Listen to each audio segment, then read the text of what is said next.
Cachorreiros de plantão, tudo bem com vocês? Você é amante do mundo pet. Vem com a gente para mais um programa TV Cia Cães. E agora com aquele quadro meio podcast, aquele quadro onde nós vamos conversar com os veterinários de nossa região.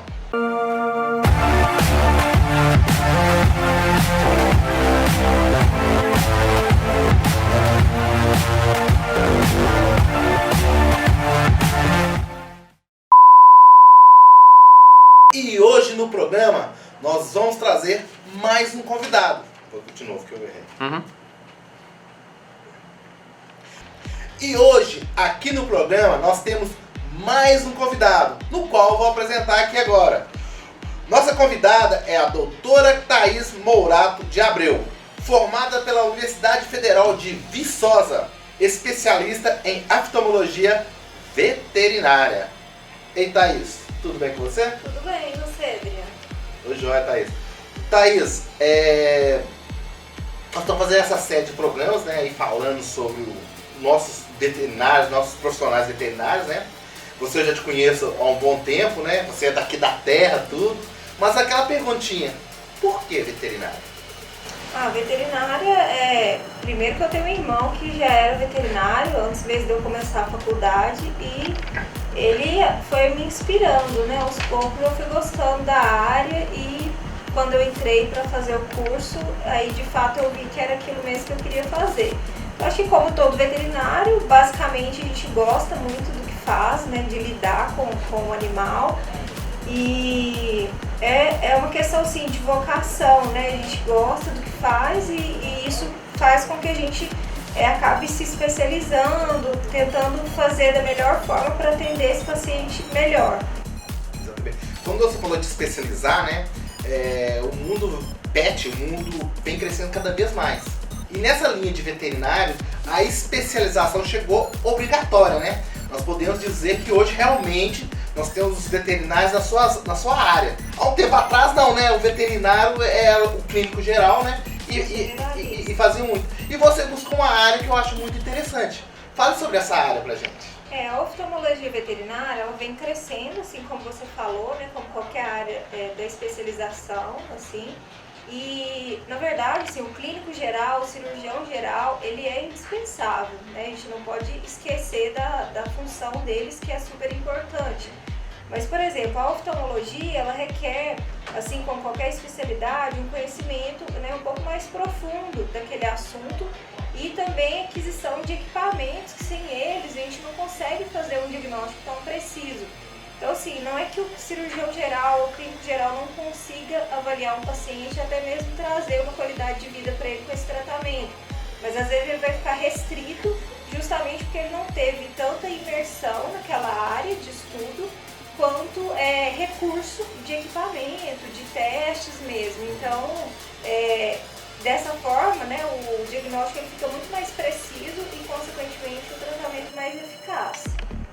Então a gente pode falar que a oftalmologia tem que ter todo um aparato, né? Sim, não tem como a gente avaliar um paciente, às vezes até o tutor, né, ou outro veterinário, às vezes me manda algum caso no celular e mostra foto, o que pode ser. A gente fica muito limitado, porque a gente precisa de microscópio, a gente precisa de equipamento para mensurar a pressão intraocular, medir a produção lacrimal. Então é bem parecido com a consulta do oftalmologista médico, né? Então a gente precisa desses recursos para chegar no diagnóstico.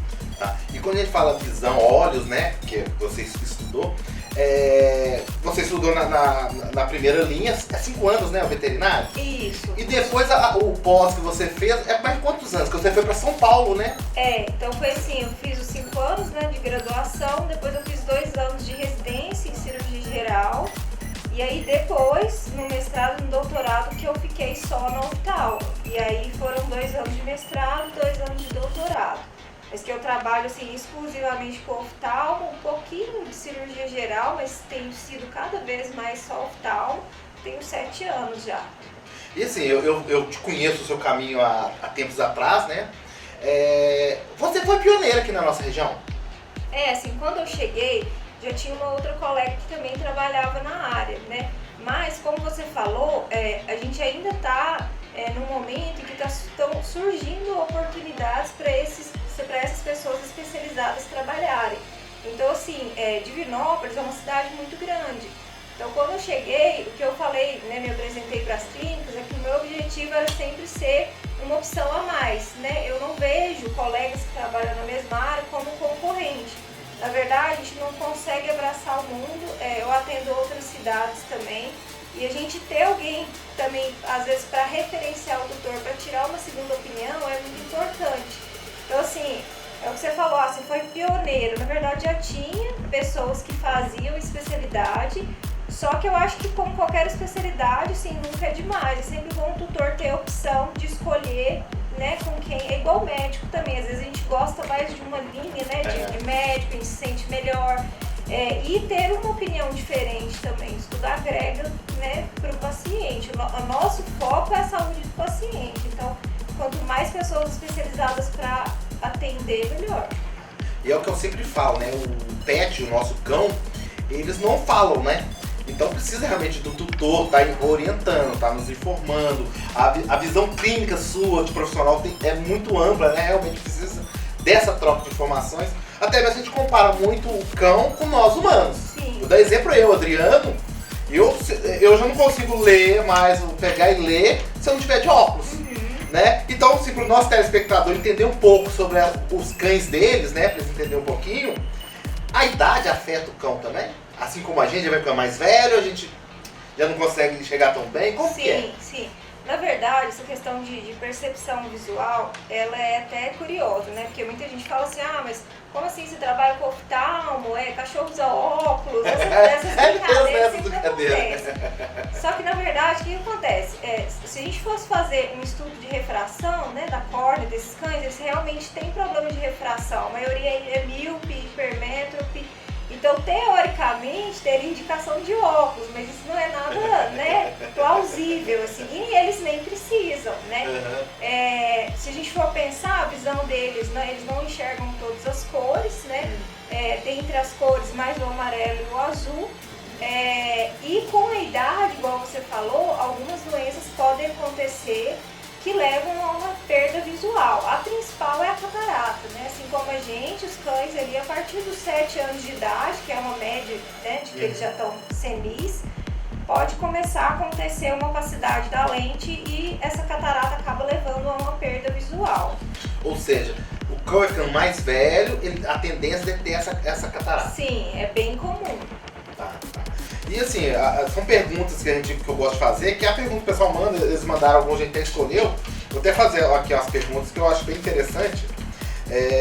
Quais os sinais que o tutor irá perceber caso o animal de estimação precise de uma consulta com você?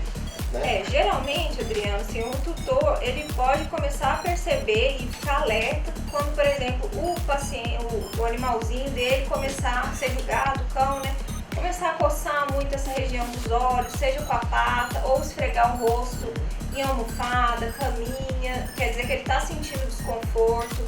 Outro sinal também é aquele cão que quando ele está lá no dia a dia, andando, brincando, ele não está com o olhinho aberto, mas ele fica piscando mais o olho ou com o olho fechado.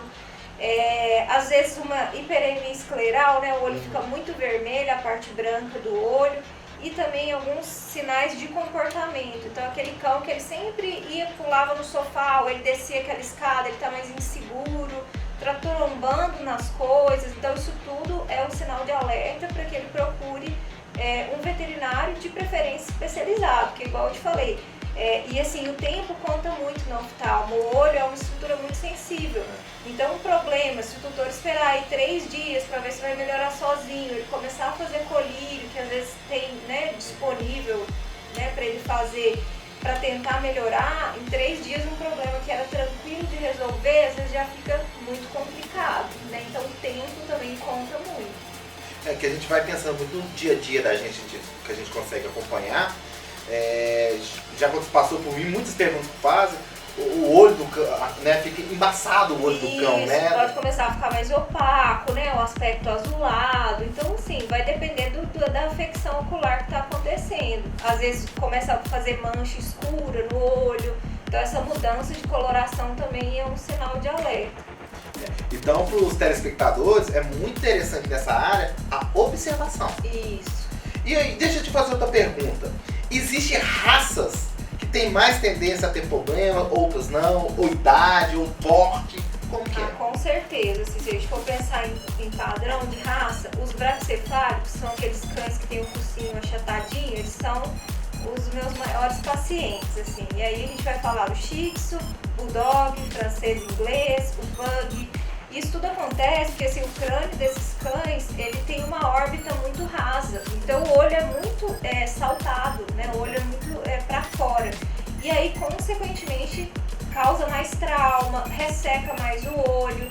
E particularmente, por exemplo, o Shih Tzu, ele tem ainda muito pelo longo no rosto. Então, ter o cuidado de sempre aparar esses pelos, evitar que esse pelo encoste no olho. Então você não sabe nem se você tá enxergando, né? Exatamente. Às vezes a gente vê cachorrinho assim passeando na rua e o pelo tá todo no olho, você nem enxerga o olho. E aí o dono, ele não vai conseguir ter essa percepção cedo. Quando ele vê, é aquele cão que já não tá enxergando. Ele vai tirar aqueles pelos, o olho já tá todo alterado, né?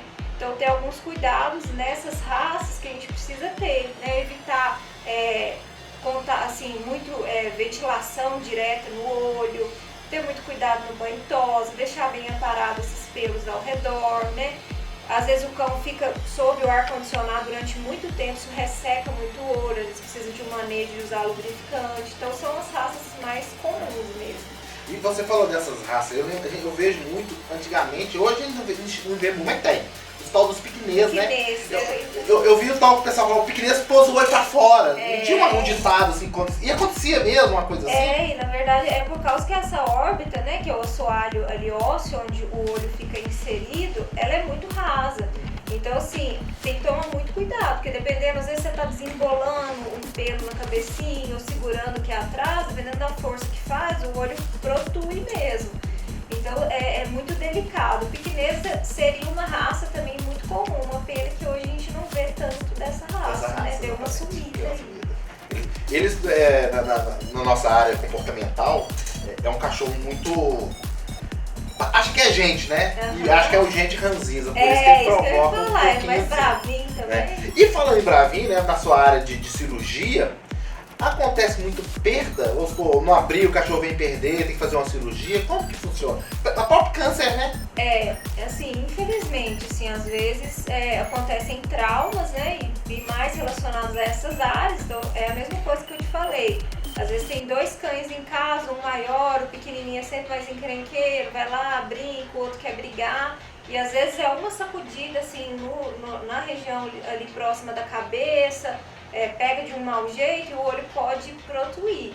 Então, quanto antes você levar no veterinário, e aí não precisa necessariamente ser um especialista, você vai levar no hospital 24 horas. Urgência, emergência ali. Isso. E aí lá, as chances de reposicionar esse bulbo ocular e manter a visão do paciente, o quanto antes levar, melhor, né?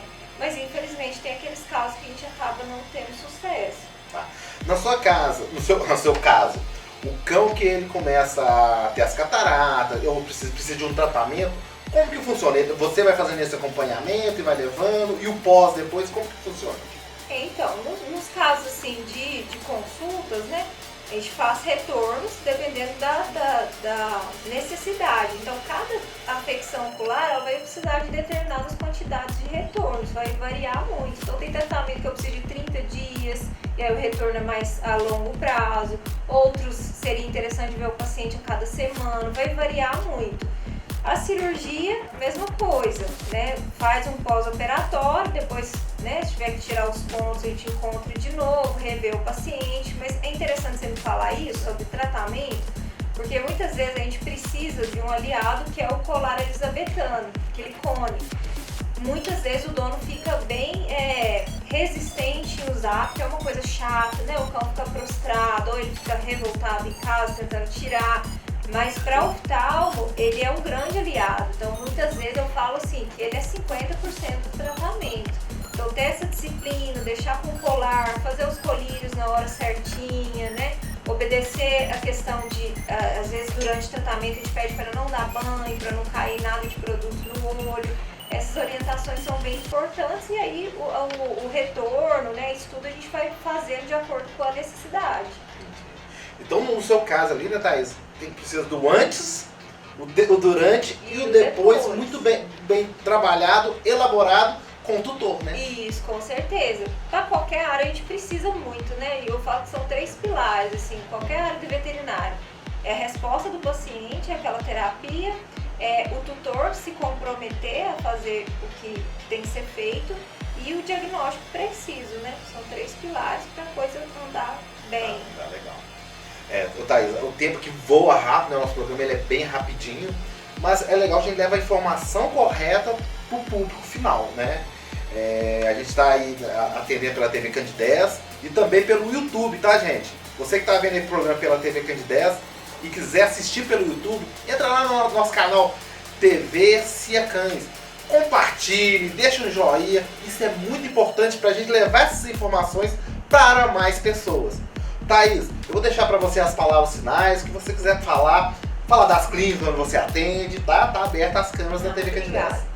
Bom, então eu queria agradecer a oportunidade, Adriano, e fico à disposição, né, caso vocês precisem, aqui em Divinópolis, algumas clínicas são parceiras, né, a maioria delas, graças a Deus, e vocês podem entrar em contato direto com essas clínicas, pedir uma avaliação especializada. Geralmente esses parceiros eles também indicam, né, quando eles veem a necessidade. Ou podem entrar em contato direto comigo também, né? Depois, se você quiser, eu posso deixar meu número. Pode passar agora o telefone que eles deixam no rodapé aí. Ó, o meu número é 35 DDD 99239 3516. Então, fico à disposição. E aí, vocês entrando em contato direto comigo, eu também posso orientar para alguma determinada clínica. É isso aí, galera.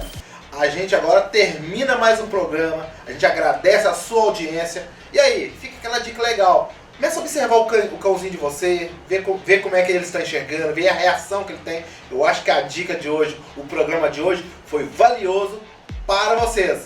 E aí, até o próximo programa, se Deus quiser.